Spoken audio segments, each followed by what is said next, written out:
Labrīt, labdien, labvakar! Lai arī kādā diennakts stundā jūs skatītos šo ierakstu, man liels prieks, ka jūs esat pievienojušies un jums ir interese par Sjucai ciparu psiholoģiju.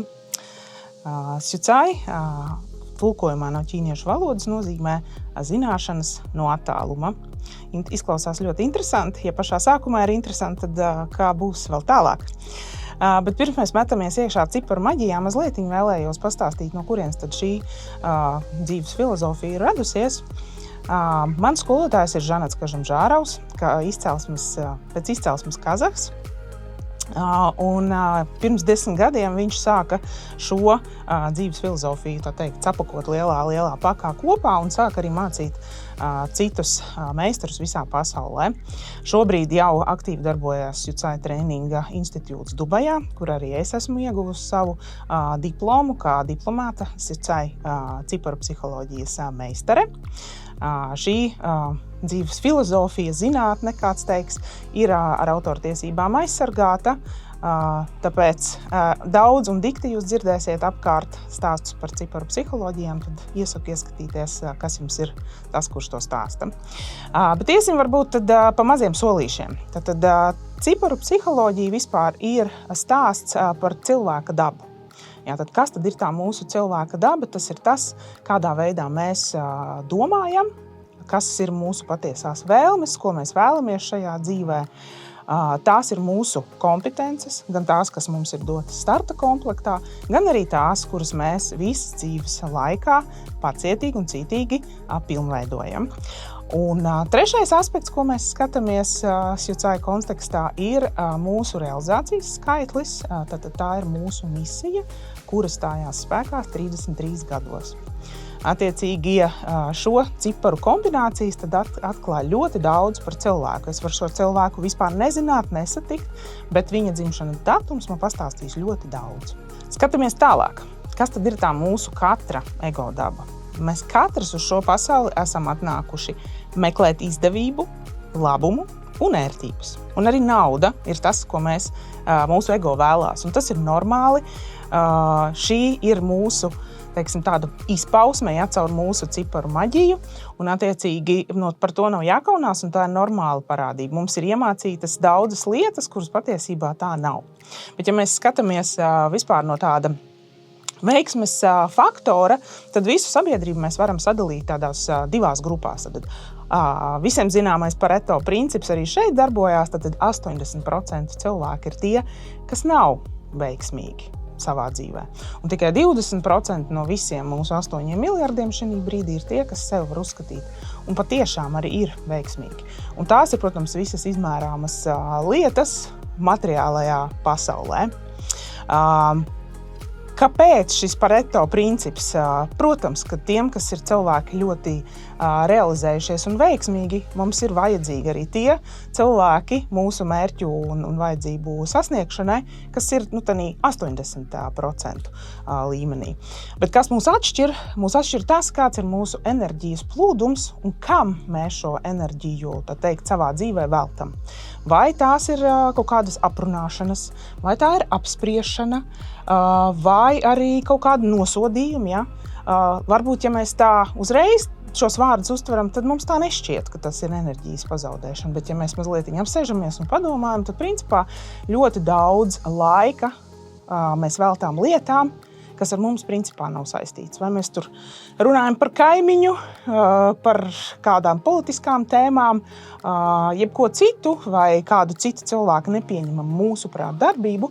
Jā, protams, nevar tu dzīvot pilnīgi izolēts, bet jautājums, vai tas ir tavas enerģijas vērts, vai tas vēd tevi pie tavas realizācijas, pie taviem mērķiem, pie tā, lai tu sasniegtu to, ko tu vēlies. 5 minūtes tur, 5 minūtes tur, vai tikai 5 minūtes rīlsos un pēc paceļam galvu pēc 2,5 stundām. Tā kā skatāmies un vērtējam, kam mēs veltam savu laiku. Bet kas ir tā cilvēka daba? Mēs visi dzīvojam savā subjektīvajā realitātē.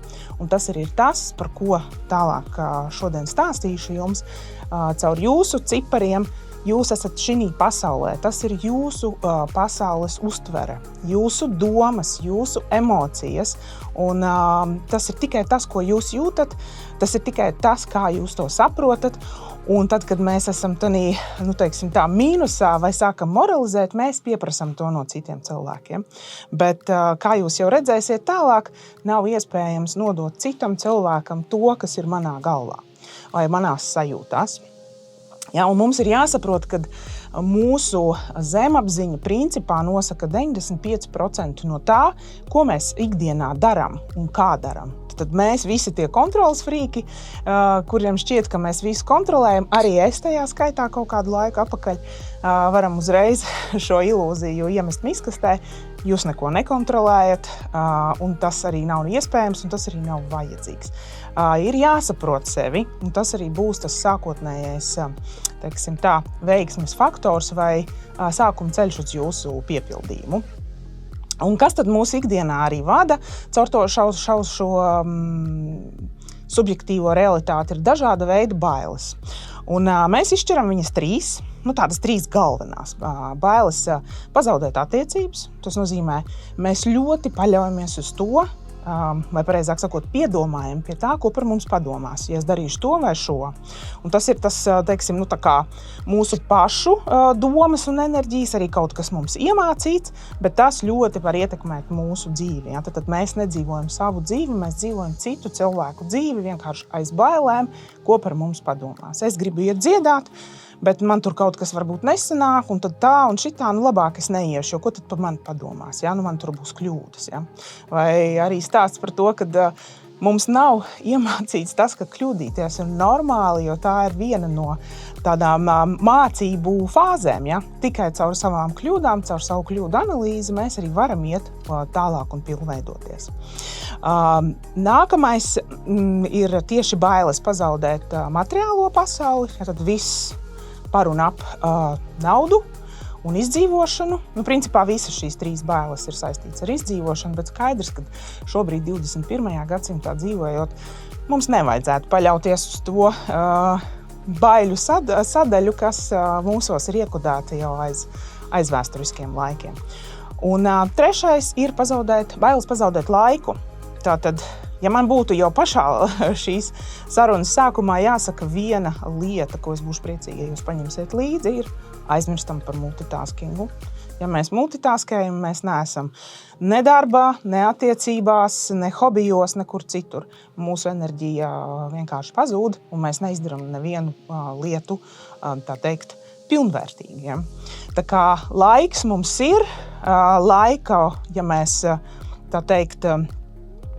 piestupējam sevi kādā brīdī, kad mēs gribam šo multitaskingu sākt, tad attiecīgi mēs varam izdarīt vairāk, ja mēs saprotam, kā to visu saplānot. Tātad par bailēm pabeidzām īsos vilcienos. Nākamā lieta, kam mēs pievēršam uzmanību šajā kontekstā, ir mūsu ego stadija. Un principā ego mēs izšķiram trīs stadijas. Tātad ego, kurš meklē laimi, tas ir tas, kurš ir savā realizācijā iet un rada un dara. Ego cieš, tas, kurš nesaņem to, ko viņš vēlās. Un ego vienaldzīgais. Tas nozīmē, tas jau ir cilvēks, kurš jau ir tādā sabrukšanas stadijā, depresijas, izdegšanas, viss. Un jūs katrs noteikti esat savas dzīves laikā bijuši vienā, otrā vai trešajā. Vienkārši padomāt par to, kā jūs atsevišķos dzīves posmos esat jutušies. Tas ir viens tāds vingrinājums, ja jau fiziski izjust tās lietas, par ko es runāju. Jo principā viss šodienas stāstītais ir par un ap enerģiju visās izpausmēs. Tas būtu īsumā par subjektīvo realitāti, kuru mēs tūlīt jau iesim pēc brīža tālāk un skatīsimies katra cipara kontekstā, bet tas mērķis mums ir iziet no mūsu subjektīva un darboties objektīvā realitātē. Tad kas tad mums ir objektīvā realitāte? Tas, protams, viss tas, ko mēs varam nomērīt, ja kādā veidā. Ja? Tas, kas notiek ārpus mums, nevis mūsu galvā, mūsu domās, mūsu ķermenī un emocijās. Ja? Mēs varam redzēt ārēju izpausmi, piemēram, es esmu ļoti priecīga, vai es esmu ļoti bēdīga, vai es esmu dusmīga, vai es neiesaistos. Tās ir, objektīvās realitātes novērojums, ja, kā es varu skatīties uz citu cilvēku. Lai līdz šai objektīvai realitātei mēs nonāktu, mums ir ļoti svarīgi, un šis arī ir viens no galvenajiem mērķiem, ko mēs skatāmies jucai kontekstā, ir pilnīga prāta un ķermeņa disciplīna. Un ko tad mēs saprotam ar šo vārdu? Disciplīna visiem ļoti nepatīk tas vārds. Parasti viņš liek mūs kaut kādā rāmī, ka būs grūti un būs sevi jāierobežo un tam līdzīgi. Atsevišķos gadījumos jā, bet ja mēs paskatāmies to mazliet plašāk, tad, piemēram, to pašu ķermeņa disciplīnu. Tas, protams, ir viss par un ap sporta aktivitātēm, jo tikai tādā veidā mēs to ķermeni kustinām, un ķermenim ļoti patīk, ka viņu kustina. Mums darbojās gan visas sistēmas, tā kā tas ir vajadzīgs, gan arī enerģijas plūdums.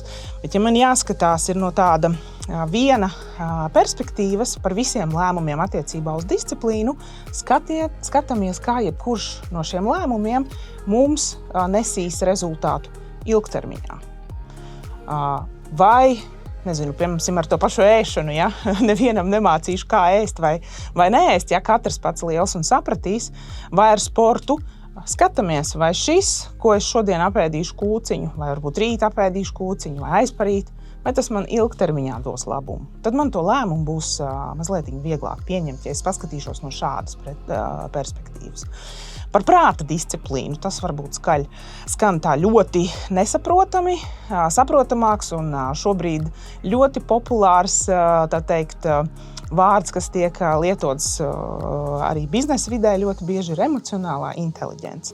Tas ir tieši par to spēt, saprast, sajust sevi, kas manī notiek katrā konkrētā brīdī. Piemēram, man šobrīd filmējoties saprast, kā jūtās mans ķermenis, kādas man ir emocijas, kas notiek ar manu valsi, un mēģināt to visu, tā teikt, izmantot savā labā jebkurā brīdī.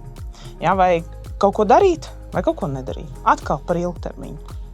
Ja, tā kā tas ir tāds īsais skaidrojums, ko šajā kontekstā es vēlētos, lai jūs saprastu ar vārdu disciplīna. Un pats galvenais ir tas, ka mūsu mērķis, ko mēs gribam sasniegt, ir augstāks par mūsu ego vēlmēm. Un tas ir arī viens no tiem, tā teikt, uzvaras gājieniem, lai jūs ietu tālāk un attīstītos savā dzīvē. Bet nu ko? Metamies iekšā.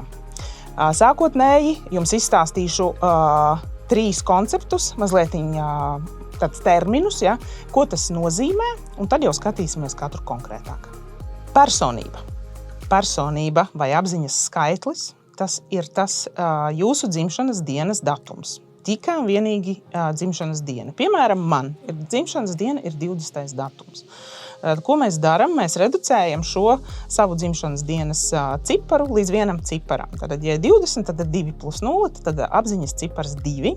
Ja, un šis ir tas enerģijas plūdums, kas jūsos būs līdz 33 gadiem. Tad, ko es vēlos, kas man patīk, ko es sagaidu, un principā es daru, ko es gribu. Eju daru vienā jomā, otrā jomā, trešā jomā, un tāpēc mēs arī jaunībā esam tik ļoti enerģijas pilni, mēs vēlamies visu kaut ko pamēģināt, mums ir adrenalīns, mēs gribam to un šo un to, un tas ir super zināt savu enerģijas plūdumu, savu superspēju, un saprast, kas man ir nākamie soļi savā attīstībā, gatavojoties tam nākamajam dzīves posmam. Un nākamais dzīves posms mums ir saistīts ar mūsu kompetenču izkopšanu. Ja? Tad sākam to mazotnē ar vecāku palīdzību, skolas, augstskolas tehnikumi, profesiju izvēles, tas jau sākotnēji kaut kādā vecuma posmā jau paliek. Jūsu izvēle, lai jūs būtu pēc tam priecīgi par savu izvēli, gan studēt, gan arī strādāt, tad ir vērts zināt, kā šīs kompetences strādā. Katram mums ir dzimšanas datums, kurš sastāv no 8 cipariem. Kompetences mums ir 9. Tas nozīmē, ka katrs no mums vismaz vienu būs piespiedu vai labprātīgā kārtā savas dzīves laikā pilnveidot.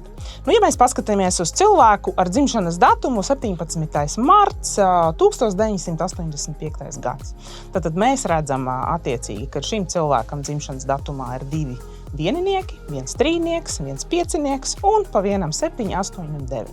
Tas nozīmē, ka šim cilvēkam principā matrica ir ļoti aizpildīta, tad viņa kompetenču arsenāls ir diezgan pilnvērtīgs jau pašā starta komplektā. Un tas nozīmē, ka viņam dzīves laikā būtu jāuzstrādā 2, 4 un 6. 3 kompetences.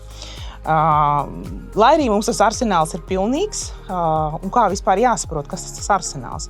Tās ir kompetences, kuras jūs izmantojat dabiski. Jūs par viņām vispār nedomājat, jums tas atnāk šādi. Piemēram, vieninieks ir par lēmumu pieņemšanu, par stratēģisku redzējumu. Ja? Ir cilvēki, kuri vienkārši ienāk, jau spēja uzņemties līderes dotības, saprast situāciju, izstrādāt stratēģiju un iet uz priekšu. Ir citi cilvēki, kuriem tas ir ļoti apzinīgi jādomā. Vai, piemēram, kompetence 9 arī šajā piemērā šim cilvēkam piemīt. Tas nozīmē, ka cilvēkam ir spēja emocionālo plānu savu pārvaldīt, un viņam ir spēja darboties, tīri fiziskas iespējas. Ļoti bieži, kad es konsultēju jaunos vecākus, kuriem bērni ir jau šobrīd jau kaut kādā pusauģu vecumā, ļoti bieži dzirdu to, ka viņš jau nevar no tā dīvāna piecelties, viņam nekas neinteresē. Tieši šis ir atbilde no Sjucai perspektīvas, jo cilvēkam nav dabiska vēlme iet un kaut ko darīt. Sevišķi, ja tas nav saistīts ar viņa kaut kādu ļoti interesējošu lietu. Ja? Viņš nevar piecelties. Mēs visi, tie, kas ir dzimuši 1900, mums jau ir lēmumu pieņemšana, stratēģija un darbība. Tas mums jau ir iekodēts iekšā. Šiem bērniem, ja kādam ir vieninieks, forši, ja nav, tad tas ir tas, kas viņam būs jāmācās apzināti. Arī devītnieks. Šiem bērniem ļoti reti, kuriem būs, un attiecīgi viņiem ir pie tā jāstrādā. Vai pareizāk sakot, sākotnēji viņu vecākiem. Ja viņi saprot šo matricu, ja saprot sava bērna starta komplektu, kas viņam izdosies labi, tad principā mēs varam to fokusu virzīt uz tām lietām, kuras viņiem vajadzētu pilnveidot. Kāpēc tas ir svarīgi? Jo tad, kad mēs jau nonāksim nākamajā dzīves posmā, kas ir saistīts ar mūsu misiju, šīs starta komplekts mums būs ļoti svarīgs, lai tās uzstrādātās kompetences. Ja mēs līdz tiem 33 gadiem ļoti pārdomāti šim pieejam, tad mēs varam ļoti labi realizēties gan tajā dzīves posmā, gan arī pēc 33 gadiem. Nenolieksiet, visiem mums vajag pieņemt lēmumus, uzņemties atbildību, visiem vajadzīga ir empātija, sapratne, analītikas spējas, spēja uzņemt, uzkrāt zināšanas, pieņemt lēmumus attiecībā uz mūsu mērķiem, komunikācijas spēja, pats galvenais, dēļ kā mēs tik ļoti daudz strīdamies. Spēja pabeigt projektus, enerģija, darīt lietas, 8 dzīves pieredze un arī praktiskums un 9. Vienkārši piecelties no tā dīvaina iet un izdarīt. Tas ir vajadzīgs mums personīgā dzīvē, tas mums ir vajadzīgs mūsu darbā, gan savus tiešos pienākumus veicot, gan arī, vadot komandas vai izvēloties cilvēkus priekš savas komandas, saprast šo kompetenču kopumu un atbilstoši tam arī rīkoties. Mums Sjucai sabiedrībā vai komunā ir tāds teiciens: cilvēki melo, cipari nemelo. Un ticiet man, tas tā tiešām ir. It sevišķi, ja tu paskaties cilvēkus, kurus tu varbūt mazliet pazīsti, ja, tas viņa ārējais tēls un kāds viņam ir iekšējais tas tēls. Tas būtu par kompetencēm. Tālāk jau mēs virzamies pie mūsu misijas cipara.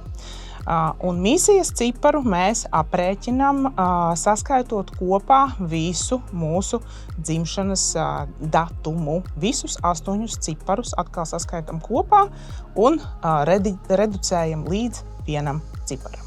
Skatāmies piemērā. Cilvēks dzimis 17. 12. 1992. gads.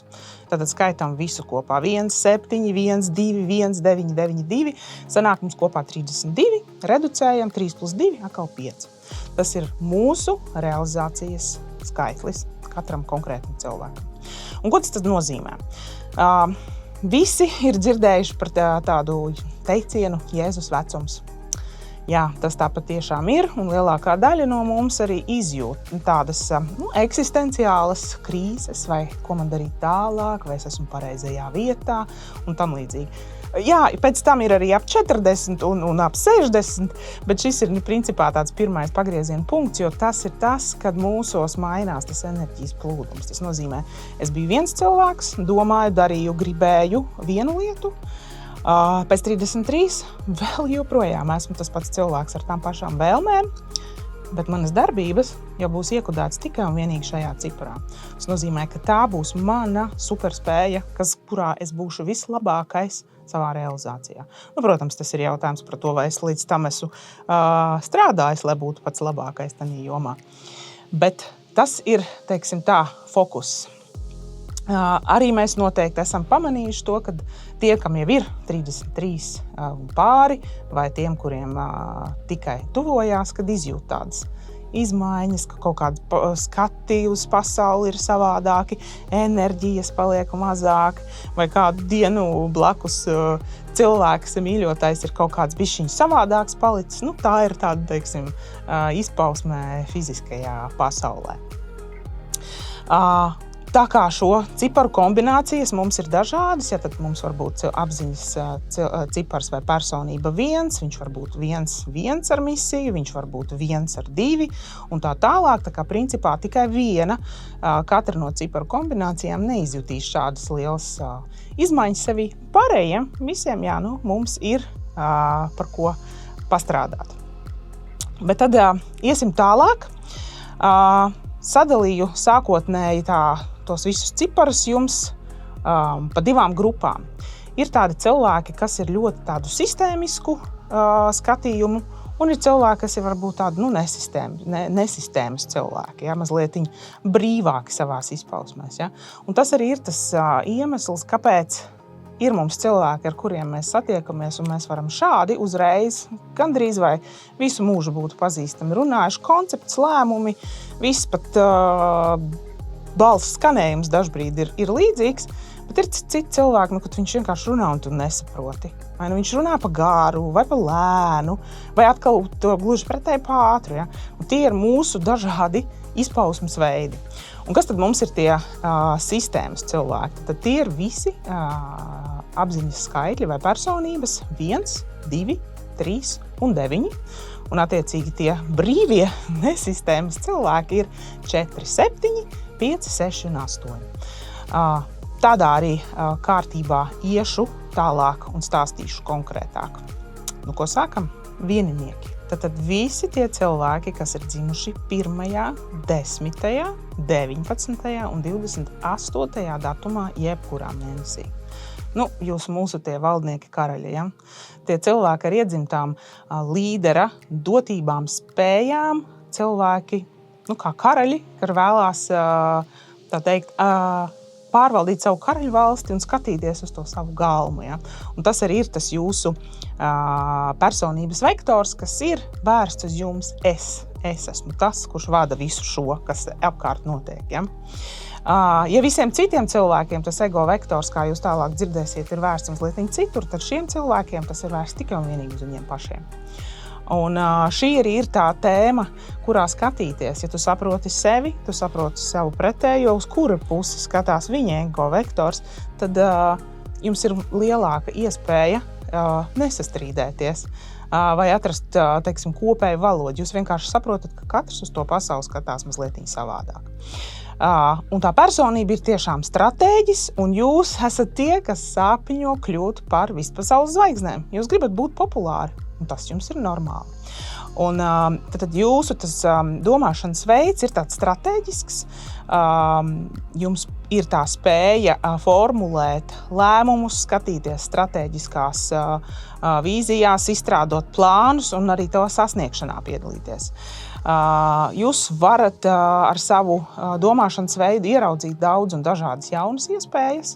Jūs arī to plānu saliksiet, bet paši jūs negribēsiet strādāt, jo kurš karalis gan grib strādāt. Jums ir tas, ka jums ir vajadzīga tā komanda, kuru tad jūs arī ļoti smuki varēsiet izkārtot. Tas, kas ir ļoti raksturīgi jums, dēļ jūsu domāšanas veida, ka jūs spējat tos lēmumus pieņemt ātri, bet dažbrīd jūs aizmirstat par to, ka vajadzētu šo lēmumu arī izanalizēt. Ja, un it sevišķi tas ir bīstami, ja tā varētu izteikties, ja nav trešās kompetences, kas ir saistīta tiešām ar analīzi un situācijas novērtēšanu, tad tā ļoti akli iet tādam stratēģim nopakaļ, nav īsti ieteicams, jo var aiziet nepareizā virzienā. Ja, un kas tad ir tā jūsu realizācija? Tad jūsu realizācija ir caur vadīšanu vai autonomu darbu. Ja, jo katram vieniniekam viņam ir tās spējas jāliek lietā, tāpēc jūs esat nākuši uz šo pasauli iet un vadīt. Vai tas ir uzņēmums, vai tā ir nodaļa, vai kaut vai taksometrs. Jo tā ir jūsu karaļvalsts, jums noteikti ir savi noteikumi, un jums ļoti nepatiks, ja kāds iestanī jūsu karaļvalstī un savus noteikumus diktēs. Jūs savā domāšanas veidā sadalat cilvēkus tajos, kas ir savējie, vai svešie, vai lojālie, un tie nelojālie. Un kas ir svarīgi ar to saprast ar cilvēku dalīšanu? Mums šajā pasaulē ir kāda veida iespējas atnākt caur citiem cilvēkiem. Tanī brīdī, kad mēs šos cilvēkus pēc savu domāšanas veidu sadalam, visticamāk ar tiem svešajiem un nelojāliem stratēģis negribēs tālāk komunicēt, viņš principā nogriež sev jebkāda veida iespējas, kas caur šiem cilvēkiem var atnākt. Tāpēc tas ir labi saprast, kā es to dalu, kā no tā visa tikt prom, jo arī ir atsevišķas formulas, kā mēs šo savu domāšanas veidu, jo tas mums ir autopilots. Mums ir jāsaprot, ka šīs lietas mums notiek autopilotā no 95% mūsu zemapziņas vadības. Tāpēc tiekam no tā vaļā pēc konkrētas formulas, trenējam, tas nav uzreiz super ātri, tas ir laiks un treniņš un pacietīgs darbs.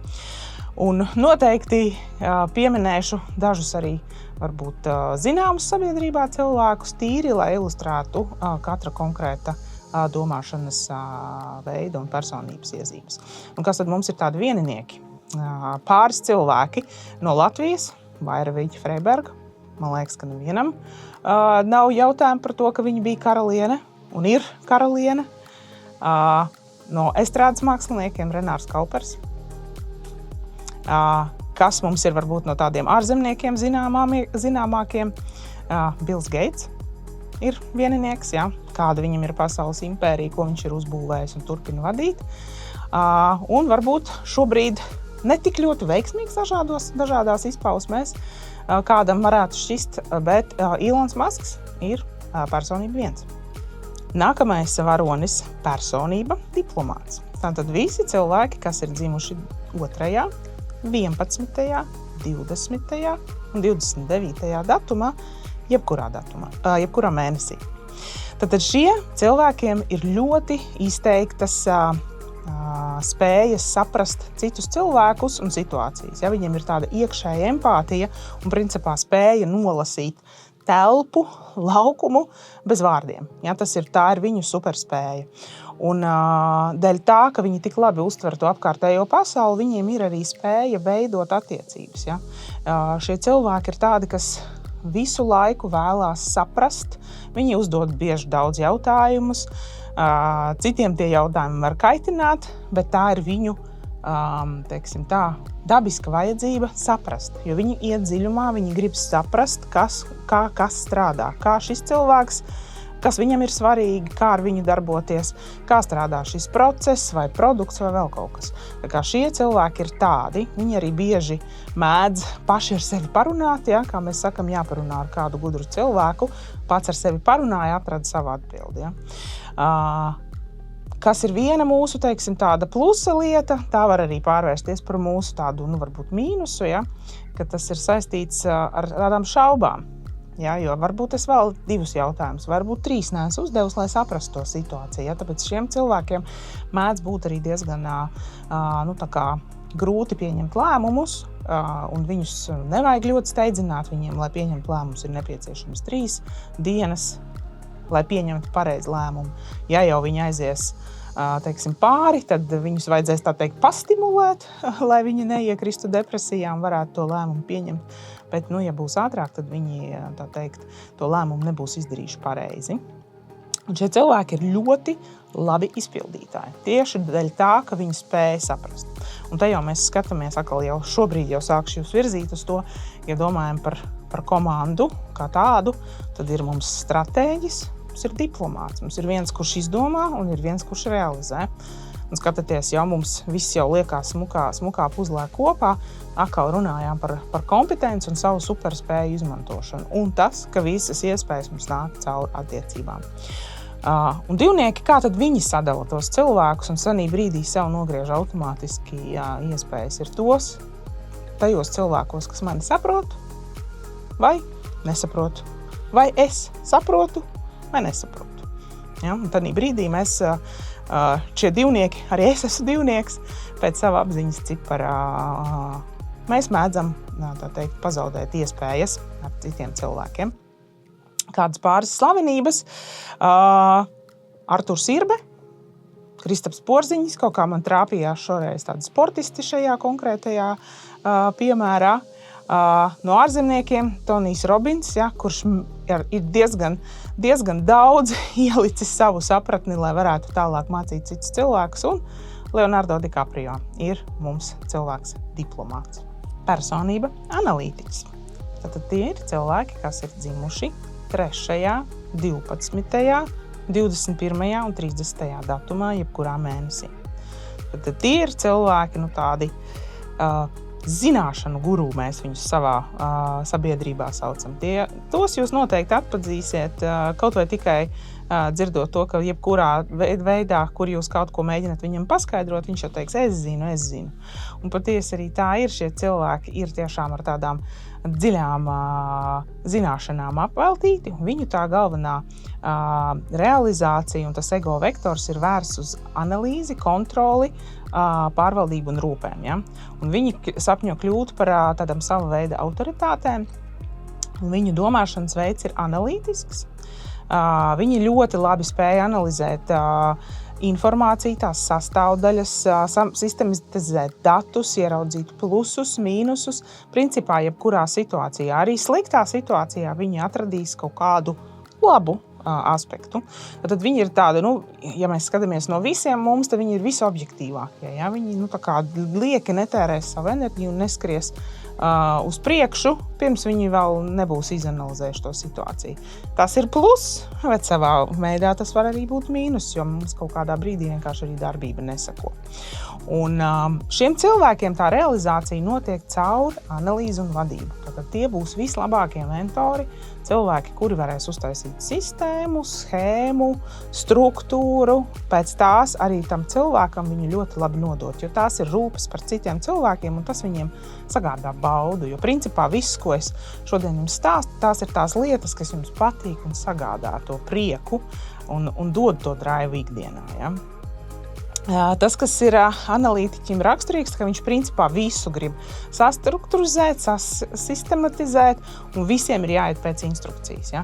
Un tādā brīdī, kad kaut kas iet ārpus rāmjiem, tad viņš tā kā mazliet pazaudējās, jo viņa instrukcija jau tādā brīdī nestrādā. Ja? Un tad jau viņš arī var sākt stopēties. Tā kā visām mūsu labajām īpašībām viņām ir, tā kā teikt, tādam balansam jābūt starp to, kas ir vienā pusē un kas ir otrā pusē.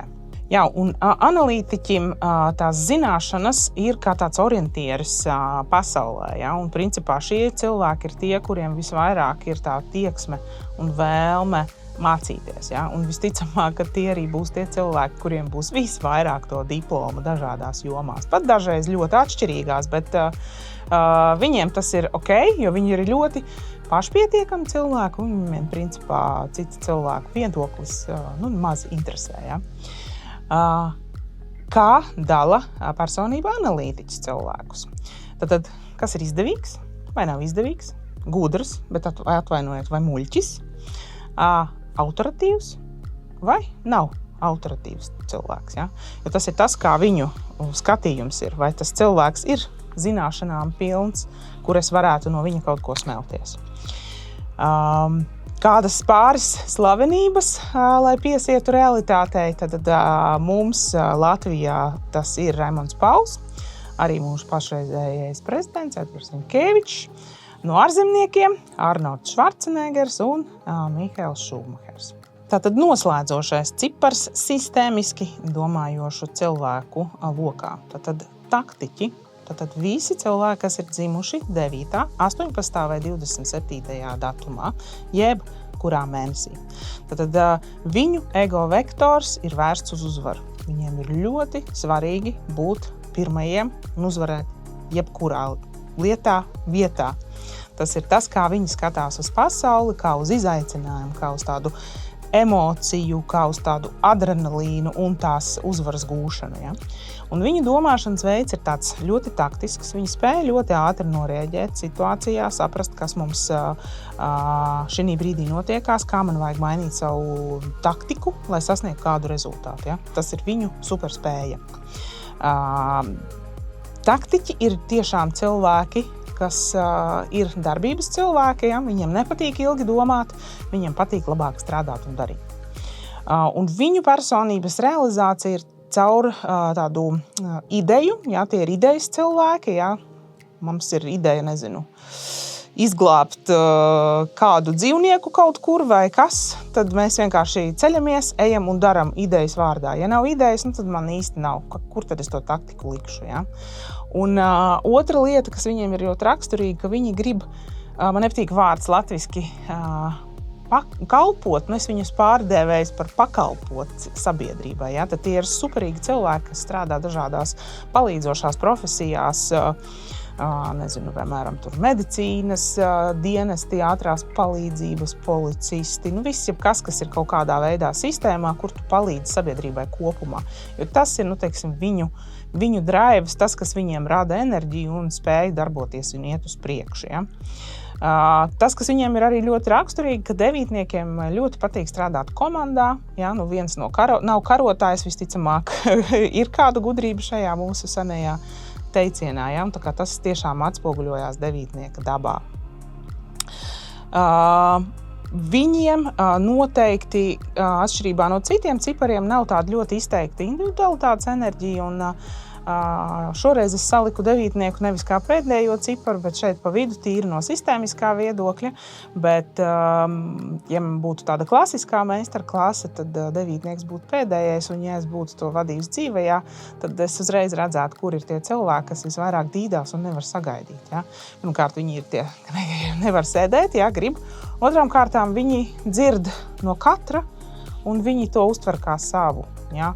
Un principā devītnieks jau arī ir salikums no visām deviņām enerģijām, tāpēc viņi nav tādi ļoti izteikti individuāli. Viņi var būt tādi, viņi var būt šādi vai vēl kaut kādi. Ja? Tā ir viena tāda lieta, pie kā viņiem arī ir diezgan daudz jāstrādā. Kā tad personību taktiķis dala tos cilvēkus? Jā, pateicīgs vai nepateicīgs? Un ir ideja vai nav ideja, kuras vārdā strādā. Jo, protams, kad ja es eju un palīdzu citiem cilvēkiem, man to pateicību, mums visiem to gribās, ja? Bet devītniekam tas ir izteikti, ka viņam vajag to pateicību. Jo tā pateicība ir viņa uztverē kā tā uzvara. Jā, es to izdarīju, es aizgāju, palīdzēju tur. Sieviņai pāriet pāri, gājēji pārējai, viņai pasaka paldies, viņš jūtās super drive un viņam ir enerģija iet un tālāk. Ja paskatās uz slavenībām, kaut kā man atkal sakrita no Latvijas tieši sportisti, tad Kaspars Daugaviņš, ja, kā nesen jau kāreiz bija hokeja drudzis šī gadā, ja, Gunta Baško, arī ļoti izteikti, kā devītnieks bija novērojams objektīvā realitātē no malas. Un no tādiem ārzemju cilvēkiem domāju, ka nevienam nav, šaubu Nelsons Mandela, visu, ko viņš izdarīja idejas vārdā. Cits cilvēks visticamāk to nevarētu, un tāpat arī pāvests Jānis Pāvils II arī mums bija 9. enerģijas pārstāvis. Šeit, noslēdzot sistēmiski domājošo cilvēku grupu, kas viņiem kopīgs? Tad viņi visi dzīvo kaut kādā savā sistēmā, tad viņiem visiem ir izteikti tas, ka viņiem ir grūti mainīties. Ja? Tas ir tas viņiem šis pārbaudījums, izaicinājums un uzdevums šajā dzīvē tiešām iet ārā no tām savām sistēmām un darboties mazliet atvērtāk. Ja mēs paskatāmies tādā komandas kontekstā, kaut vai ne tikai no sistēmiskiem cilvēkiem, ja, tad vieninieks mums ir tas stratēģis, tas superīgais vadītājs, kurš izdomās, uz kurien mēs iesim. Divnieks būs tas realizētājs, kurš ieiet mazliet dziļāk, stratēģi, kur šitien mums ir kaut kas varbūt neatbilst realitātei. Trīnieks mums iedos to analītisko skatu, plusi, mīnusi, uz kurien ir izdevīgi vai neizdevīgi iet, un devītnieks ir tas, kurš aizies un izdarīs. Ja, tā kā tas nozīmē, visas šīs kompetences, visas tās stiprās puses ir vajadzīgas jebkurā komandā, kolektīvā, valstī, skatāmies jebkurā kontekstā. Tās ir tas, kā mēs sadarbojamies, un caur šo miedarbību mums arī nāk visas mūsu iespējas, un mēs varam realizēt mērķus. Nu ko, turpinām ar tiem nesistēmiski domājošiem cilvēkiem. Kas viņiem ir raksturīgs, tad viņi ir visi tādi ļoti brīvāki, viņiem kādreiz ļoti nepatīk visādi rāmi, kuros viņi sliek, un tas ir arī izpaužās viņu superspējā, viņu darbībā un domāšanas veidā. Bet sāksim ar četrnieku šoreiz, tad personība novators, visi tie cilvēki, kas ir dzimuši 4., 22. un 31. datumā, jebkurā mēnesī. Un kas tad viņiem ir raksturīgs? Tad viņu domāšanas veids ir kreatīvs. Ja? Vārds kreatīvs, varbūt latviešu valodā lielāko daļu cilvēku domā tur kāda radošā personība. Jā, arī tādi četrnieki mums ir, bet kreativitāte šajā kontekstā jāskat ir no tāda aspekta, ka tā ir savādāka pieeja kaut kādai lietu risināšanai. Ja mēs visi darīsim, kā mums ir tas teiciens, mēs tā vienmēr esam darījuši, bet četrnieks atnāks un pateiks, nē, es darīšu šādi, man būs jauna pieeja, un tā ir viņa superspēja. Viņi var atrast, kā uzlabot esošus procesus, jo ne jau viss mums vienmēr ir slikts, bet tu vari vienmēr arī uzlabot kaut ko jau labu esošu. Ja? Viņu tas domāšanas veids arī atļauj atrast jaunas iespējas, izstrādāt unikālus produktus un pielāgoties izmaiņām tirgū. Ja? Tā kā principā tādi marketologi, ja mēs tā vienā vārdā varētu teikt. Un viņu tā personības realizācija notiek caur mērķu uzstādīšanu. Šiem cilvēkiem pēc viņu domāšanas veida ir ļoti izteikts tas, ka viņiem ir ļoti daudz ideju. Jebkādas, viņiem visu laiku domās ir dažādas idejas, kā kaut kādas lietas uzlabot. Ja, viņas vienkārši nāk, ja, vai viņi kaut kur aiziet citā vietā, viņš ierauga kaut ko un atkal, un šito vajadzētu izdarīt, un šito izdarīt, un vēl kaut ko vajadzētu izdarīt. Un beigās tu saproti, ka tu esi tik daudz tās idejas ģenerējis, bet gala beigās līdz tam tādam baigam rezultātam tu neesi nonācis. Un kas tad notiek? Šis četrnieks iekšēji izjūt tādu neapmierinātību. Un tad, kad tas neapmierinātības līmenis ir jau sasniedzis kaut kādu līmeni, kad jau sāk gāzties pār tam podiņa maliņai, tad to jau izjūtam arī mēs. Ja? Tā kā mums ir tādi, varbūt diezgan skarbi, varbūt sarkastiski joki, kas varbūt nemaz arī nav joki, ir par ko padomāt. Tāpēc šiem cilvēkiem galvenais uzdevums šī dzīvē ir tiešām super savus idejas ņemt, pierakstīt, skatīties, pēc tam viņas sistematizēt, dienas beigās skatīties, ko tu izdarīji un kur tev vispār iet ar visām tām savām idejām. Jo principā, ja tu nedarīsi šādu sistematizāciju un prioritizēšanu, tad principā nevari to paspēt visās 3 dzīvēs izdarīt. Kā tad, kas vēl šiem cilvēkiem raksturīgs, viņi ir ļoti godīgi. Viņi ir cilvēki, kas ir atnākuši dot. Viņi atnāk un dod visiem savu laiku, savu uzmanību, savas idejas. Ja? Bet viņiem ļoti svarīgi ir tā godīgā attieksme, un godīgs četrniekam ir, lai visiem būtu vienādas iespējas. Piemērs, strādā 2 cilvēki vai 3 cilvēki komandā, viens strādā vairāk, otrs strādā mazāk, trešais vispār tikai piedalās un neko nedara. Projekts ir pabeigts, saņemam naudu, četrnieks visiem 3 sadalīs vienādi, jo tas būs godīgi. Ja? Tāpēc vārds godīgi, tas ļoti tāds labs, kurš parādīs, kā katrs uztvers to pasauli. Ja? Man tas varbūt nebūs godīgi, citam ar tas nebūs godīgi, bet četrniekiem tas tā būs. Arī četrnieki, kā visi pārējie, dala cilvēkus. Tad viņu dalījums ir godīgs, negodīgs, darbīgs, vai nav īpaši darbīgs cilvēks, ja? Jo viņu uztvers veids ir tas, kad ir idejas, visu laiku kaut kas notiek. Par pāris slavenībām, ko vēlos pieminēt šajā četrnieku kontekstā, Krišjāns Barons. Man liekas, ka nav citur pasaulē tomēr tāds dainu skapis kā mums. Vismaz es neesmu dzirdējusi, labojiet, ja kļūdos. Vēsturiska personība arī Kārlis Ulmans izdarīja daudz ko savādāku nekā citi iepriekšējie, arī tenī posmā, kad mēs tikai būvējām savu valsti. Un, ja pastamies no tādiem ārzemju piemēriem, tad Margaret Thatcher arī lielas izmaiņas izdarīja Lielbritānijā. Un arī šobrīd jau nelaiks Aleksejs Navaļnijs Krievijā mēģināja lietas izdarīt savādāk. Personība loģiķis. Tātad visi tie cilvēki, kas ir dzimuši 5., 14. un 23. datumā, jebkurā mēnesī. Tātad viņu ego vektors ir vērsts uz loģiskumu. Un loģiskums šī kontekstā jāsaprot pareizi, nepareizi, secīgas darbības. Ja? Un viņu tā galvenā vēlme ir dzīves laikā nokļūt tādā augstākā sabiedrībā un elitē. Ja? Jo viņa tas domāšanas veids ir loģisks, viņiem personībā ir raksturīga ļoti augsta tāda loģika, spēja tehniski domāt, tad tehniskais intelekts viņiem ir ļoti raksturīgs. Tad loģiskas, secīgas darbības ir tas jebkas gan viņu runas veidā, kur jūs ļoti bieži dzirdēsiet vārdus, tas nav loģiski, vai arī jebkādā veidā, kam viņi pieiet savā darbā. Un kā šīs loģiskums un secīgās darbības viņiem palīdz atrast ātrākos ceļus jebkura mērķa realizācijai. Ja? Viņi ātri uztver to konceptu un viņi saprot, kā tikt no punkta A līdz punktam B visātrākā un efektīvākajā veidā. Ja?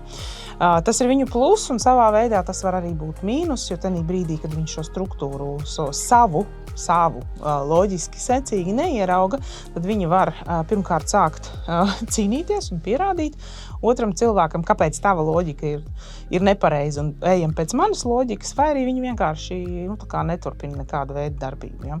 Tā kā, tas ir arī viņiem iekšējais tāds darbs ar sevi, skatīties, ka loģika katram mums ir sava, un caur to komunikāciju iet pie tādu kopsaucēju. Jā, un viņi arī ir tie cilvēki, kuriem ir ļoti izteiktas komunikācijas prasmes, un viņi ir vislabākie arī pārdevēji no visiem cilvēkiem. Tā kā, ja meklējam komandā pārdošanas kolēģi, tad skatāmies pēc piecinieka. Vēl kas jāpiemina par loģiķu komunikācijas spējām, viņas ir ļoti labas, bet viņas ir diezgan tādas vēsas, ļoti tādas, varētu teikt, uz biznesa orientētas, ja mēs runājam par lietu, ja mums nav nekāda tur puķīša un zaķīša un tam līdzīgi, mēs runājam ļoti konkrēti. Un tas, kas viņiem arī ļoti ir svarīgi, ir viss, kas ir saistīts ar tādu spēju otru cilvēku nolasīt. Viņi principā ir tāda savu veidu hameleoni. Viņi iedarbojoties ar cilvēku, viņi jau pēc īsa brīža sāk viņam tā kā spoguļot atpakaļ gan mīmiku, gan žestus, gan runas veidu. Un tas arī ir tā viņu superspēja, kāpēc viņi var to cilvēku ļoti forši aizvadīt līdz tam savam mērķim. Un tieši arī pārdošanas funkcijā tas ir diezgan liels bonus, ja tu uztver otrā pusē šo cilvēku un spēj sadzirdēt, kas viņam ir svarīgi un piedāvāt viņam tos pareizos risinājumus. Kas viņu novedīs no A līdz B visātrākajā veidā. Un, protams, arī piecinieki nav bez grēka, dala cilvēkus tāpat loģisks, neloģisks, pareizs, nepareizs, ja, noderīgs vai nenoderīgs. Un, ja skatāmies uz slavenībām, tad no latviešiem varu pieminēt Jāni Čaksti, atkal mūsu valsts būvēšanas sākumā sava loģika, Marina Umova, un no ārzemniekiem šobrīd skatāmies ļoti daudz ikdienā, kur var vēl arī par to padiskutēt. Kādā brīdī Donalds Trumps ir piecinieks un Marks Zuckerbergs ir piektās enerģijas pārstāvji. Personība, radītājs vai radošais. Latviešu valodā mums trūks laba apzīmējuma šiem cilvēkiem, bet tie ir visi tie, kas ir dzimuši 6., 15. un 24. datumā, jebkurā mēnesī. Principā pēc Sjucēja filozofijas šie ir tie cilvēki, kurus mēs saucam par tādiem ļoti izteiktiem jebkura debesu valdnieka vai enerģiju pavēlnieku mīlulīšiem. Tie ir ļoti veiksmīgi un forši cilvēki, jo viņu tas ego vektors ir vērsts uz komfortu, mīlestību un principā seksa meklējumiem. Ja? Un viņiem ļoti patīk viss par un ap šo tēmu un sapņo viņu kļūt par tādu radošu zvaigzni. Un ļoti viņiem svarīgs ir komforts un viņi vēlās dzīvot komfortā. Un šiem cilvēkiem, ja no tāda enerģijas plūduma viedokļa skatāmies, tad viņiem enerģijas plūdums ir gan no augšas, gan no apakšas. Tad tāds viedums no augšas un radītājs no apakšas. Tad šiem cilvēkiem tas domāšanas veids tiešām ir tāds, ka viņi rada jebko. Tas var būt kaut kāds produkts, tas var būt, nezinu, kāds mākslas darbs, un tā ir viņa, teiksim, tā būtība, jo viņš rada lietas. Viņiem ir ļoti svarīgi rast komfortu arī savstarpējās attiecībās, veidojot cilvēkiem attiecības. Un arī šis ir tas veids, kā viņi kaut kādus cilvēkus no sevis var attālināt, ja rodās šie problēmas savstarpējā komunikācijā. Principā, ja sešnieki vai personība radītājs ir tādā miera stāvoklī, tad viņi principā ir tādi ļoti dzīves, gudri un viedi cilvēki. Pie viņiem mēdz nākt jautāt pēc padomiem, jo viņi spēj radoši pieiet lietām. Un arī pieņem tādus gudrus un optimālus lēmumus. Un viņi principā paši priekš sevis, ja mums būs kāda situācija un mums varbūt būs grūtāk, tad viņi vienmēr atradīs to labāko veidu, kā no viņas iziet. Nepavēlti mīlīši. Kā tad viņi sadala šos apkārtējos cilvēkus? Tad ir komfortabls vai nekomfortabls, ja? Un taktils vai netaktils. Jo tā kā viņu enerģija prasa to, lai būtu ļoti daudz to taktilo attiecību ar citiem cilvēkiem. Ja? Komforts, ja? Viss, kas mums ir apkārt, tas viss ir tomēr kaut kādā veidā taktilās izpausmēs. Ja skatāmies par slavenībām, tad no latviešiem jāpiemina Jānis Domburs, Anatolijs Danilons, ja? Radam komfortu, radam iespēju kaut kādā veidā raidījumos un visādās citādās izpausmēs. Un no tādiem ārzemniekiem, varbūt tādi spilgtākie, kas man uzreiz iekrita, bija Steve's Jobs un Agata Kristī. Arī atkal divas radošas izpausmes, radot nebijušus produktus, komfortu, bez kā jau liela daļa no mums vairs nespēja dzīvot, vai arī radot superīgas mākslas darbus, kas vēl joprojām gan grāmatās, gan kinematogrāfā eksistē. Personība realizētājs. Visi tie cilvēki, kas ir dzimuši 7., 16., 25. datumā, jebkurā mēnesī.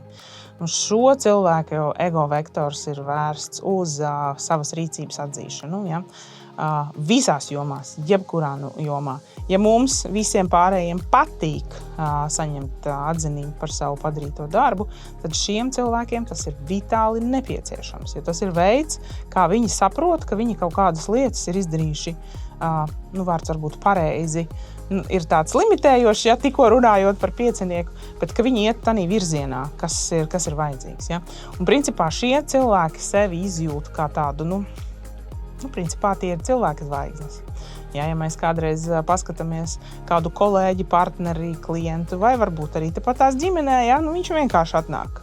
Superīgs, kā es šodien, piemēram, rozā žaketē vai sarkanās biksēs, ja būs jāuzdod jautājumu, tad viņš būs pirmais, kurš pacels roku, jo es esmu atnācis šeit, tā teikt, uzstāties un kļūt par zvaigzni.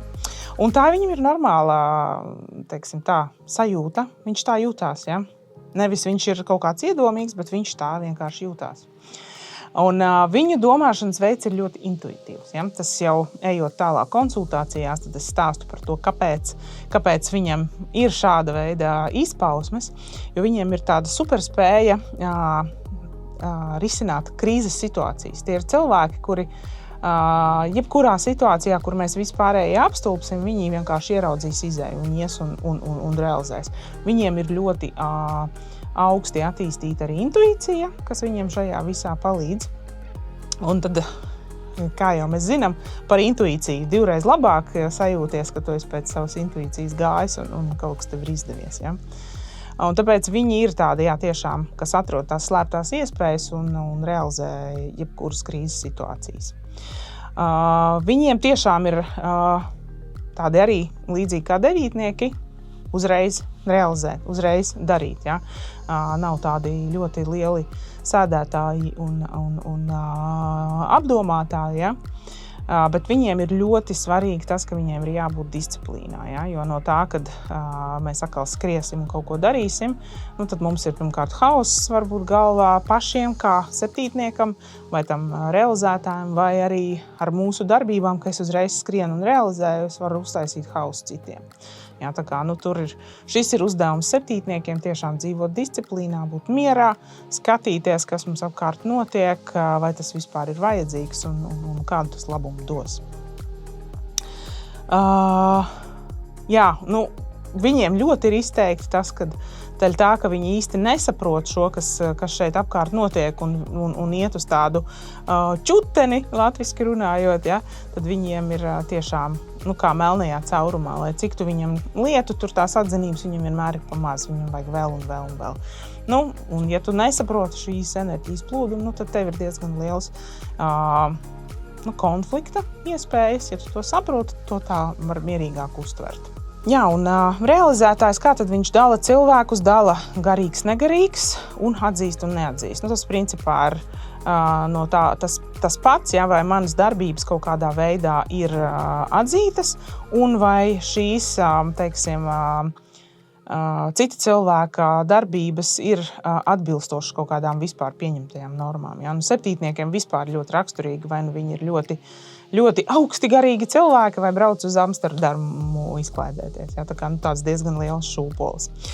Bet, ja mēs skatāmies par slavenībām, tad kādas pāris no latviešiem, Dainis Ivans un Gvido Linga, ja par ārzemniekiem, atkal man iekrita šoreiz dziesminieki Eltons Džons un Madonna. Viņi neviens neapstrīdēs, ka viņi katrs savā veidā bija un ir zvaigznes un būs zvaigznes vēl kādu laiku, cik tas būs lemts. Tā kā, jā, šīs ir izpausmes objektīvā realitātē. Pārskatiet savus draugus, radus, kolēģus vai varbūt kādu ģimenes lokā ir kāda maza zvaigznīte. Tad pagodiniet viņu un viņi tikai būs priecīgāki. Noslēdzošais nesistēmiski domājošo cilvēku cipars personība praktiķis, ja tad visi cilvēki, kas ir dzimuši 8., 17. un 26.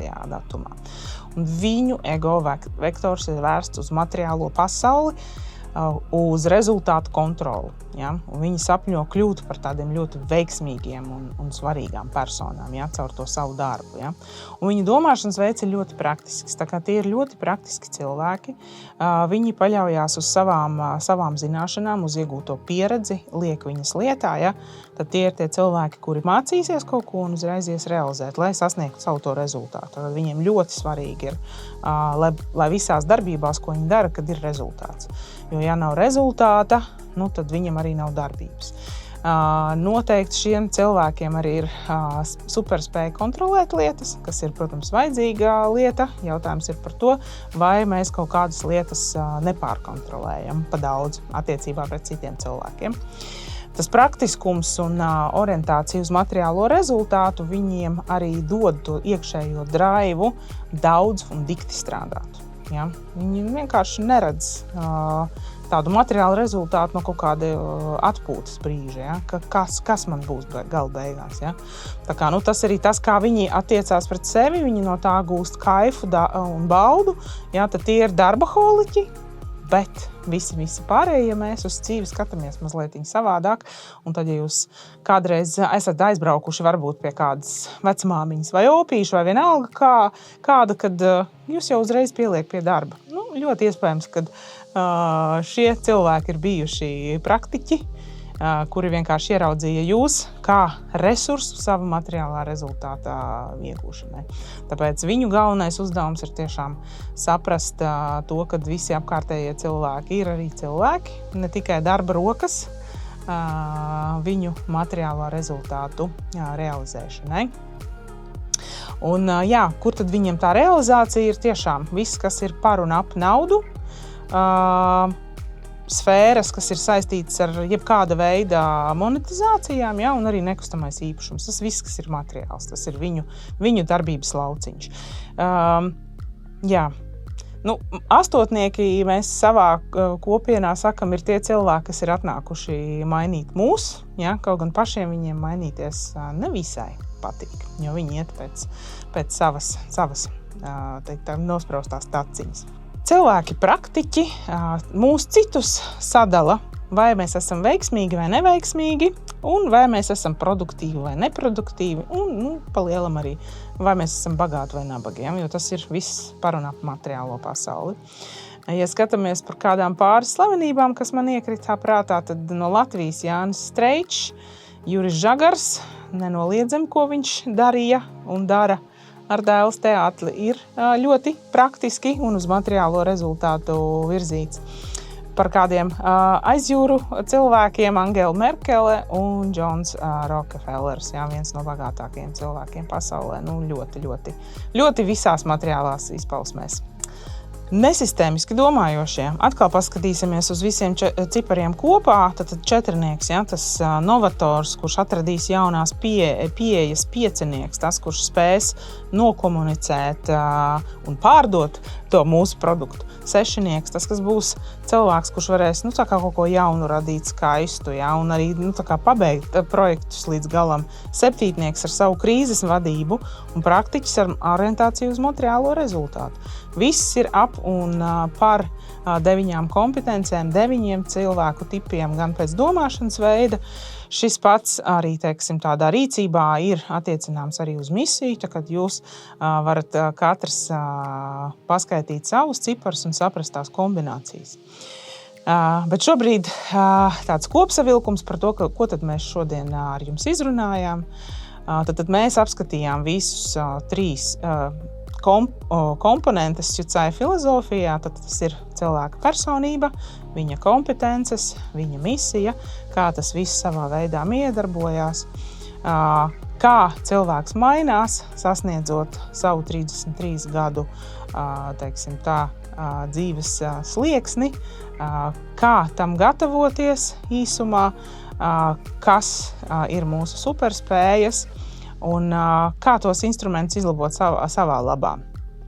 Ja, un tiem, kas ir vēl pirms, šis ir labs instruments, kā sagatavot sevi, pilnveidot profesionāli nākotnes, teiksim tā, izaicinājumiem, tiem, kas ir pēc 33, varbūt ir pēdējais laiks nomainīt savu nodarbošanos un iet tanī realizācijas ceļā, kas tev patiesi sniegs gandarījumu.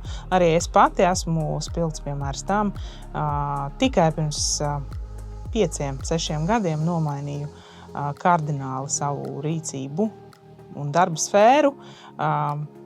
Lai arī varbūt tas nebija pats vieglākais posms manā dzīvē, bet tas ir principā labākais, kas ar mani ir noticis, jo tiešām es šobrīd izjūtu superīgu enerģijas pieplūdumu ikdienā strādājot ar cilvēkiem. Un tad skatām tad kopskatā šo cilvēku, konkrēti ļaujam šai informācijai nosēsties, ļaujam integrāciju un gatavojamies uz tādu ļoti padziļinātu sevis iepazīšanu. Jo skaidrs, kad ir kaut kādas lietas, ko jūs par sevi dzirdējāt, un jūs uzreiz piekritāt, jā, tas ir par mani, un viss ir forši, bet bija kaut kādas lietas, kur tas kaut kā neizklausās pēc manis, vai šis ir pilnīgi garām muļķības. Tur var būt 2 aspekti. Viens aspekts ir tas, kad ir kaut kādas lietas, kas jūsu dzīves kontekstā no sabiedrības un ģimenes un darba vietas skolas, ka ir kaut kādas lietas, ko jūs esat sevi apslāpējuši un jūs to neizjūtat, vai arī ir kaut kādas lietas, ko jūs varbūt vienkārši par sevi vēl neesat uzzinājuši. Jo skaidrs, kad mēs mācamies ne tikai profesionāli, bet arī attīstamies personīgi un atrodam kaut kādas savas šķautnes. Manā gadījumā man tas arī tā bija sākotnējā konsultācijā. Es tiešām lielākai daļai piekritu, bet pāris lietas man bija ļoti kategoriski nē. Un tāpēc tas ir pats interesantākais moments katrā konsultācijā ieraudzīt, kā cilvēks atrod jaunus veidus, kā strādāt ar sevi un kā iepazīt sevi no jauna. Tā kā paldies jums par veltīto laiku. Ja jums ir interese šo rakt dziļāk, tad droši rakstat man ziņu vai caur manu mājaslapu, vai Instagramā, vai Facebookā, kā nu kuram ir ērtāk, un tad jau tiekamies plašākā konsultācijā, un lai mums visiem izdodas. Paldies! Tā!